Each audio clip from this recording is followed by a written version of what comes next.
My dear brothers in Islam, the shaitan was cursed. He was thrown out of paradise, guaranteed hellfire for eternity, and was given the curse of Allah Azza wa Jal for refusing one sajda. To who? To Adam, to a man. What's going to happen to us who refuse to bow down to the Lord of the heavens and the earth?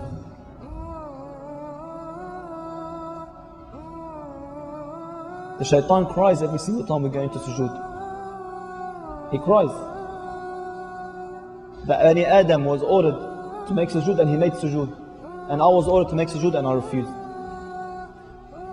That watchman that the Prophet ﷺ guaranteed, whoever gets up while the Muslim army was going to war and they was going to sleep that night, who wants to get up and be a watchguard for the Muslims? So two men stood up. They go, we'll do it. One would do half the night and the other would do the other half.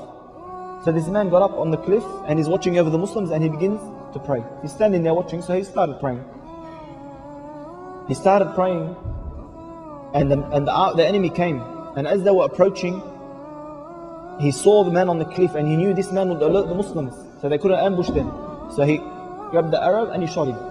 And the arrow entered one part of his body and exited the other. And this man remained there standing praying. He did not want to leave his prayer. Look how important it was to him. He didn't want to leave his prayer.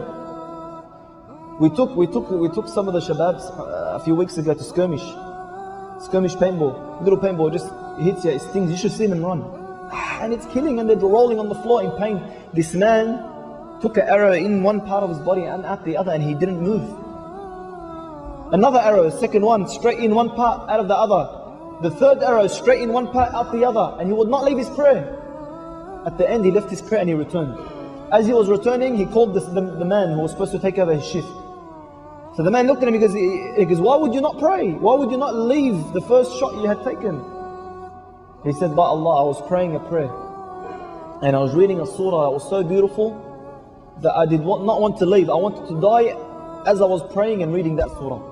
And if it wasn't for my promise to the Prophet ﷺ that I would guide the Muslims, I would have stayed in that prayer and died in that prayer. Look at the importance of salah in their lives.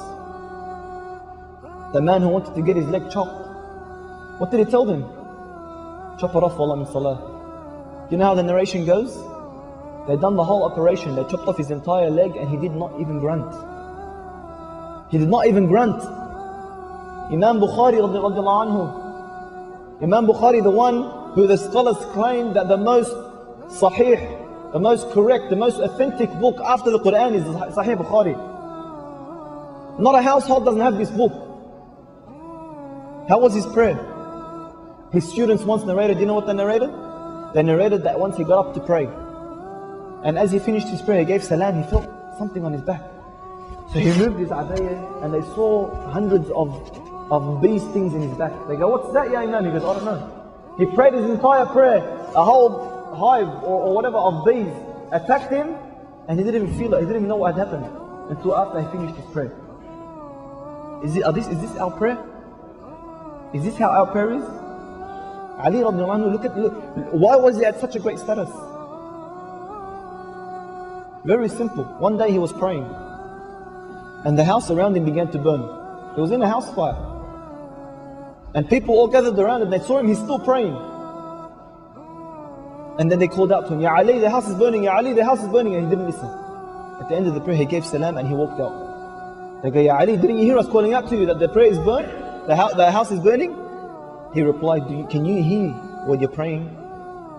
Can you actually hear others or hear things while you're praying? He couldn't understand, how could that be? Is that the true value of salah in our lives? Seriously, do we have that khushu'?